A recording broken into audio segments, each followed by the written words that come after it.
আমার বাড়ির উপর কে এই পাথর ছুঁড়ে মারলো? এটা ওই এলিয়েনের কাজ যারা আকাশে এসেছে কালকে। আমি ওই এলিয়েনদেরকে ছাড়বো না।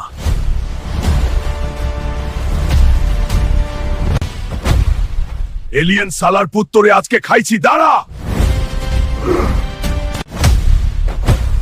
এই হালক তোরে আজকে খাইছি, দাঁড়া।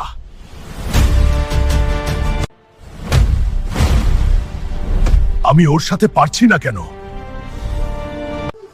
তোর ভিডিওতে বেশি বেশি লাইক কমেন্ট শেয়ার করলে তোর গায়ে শক্তি পাবি, তাই তোর ভিউয়ার্সদেরকে বল বেশি বেশি লাইক করতে, কমেন্ট করতে ও শেয়ার করছি। ভিউয়ার্সরা সবাই লাইক কমেন্ট ও শেয়ার করুন এবং সাবস্ক্রাইব করে পাশে থাকুন, তাহলে আমি এই এলিয়েনকে হারিয়ে পৃথিবীকে বাঁচাতে পারবো। পরের পার্ট দেখতে এখনই সাবস্ক্রাইব করুন।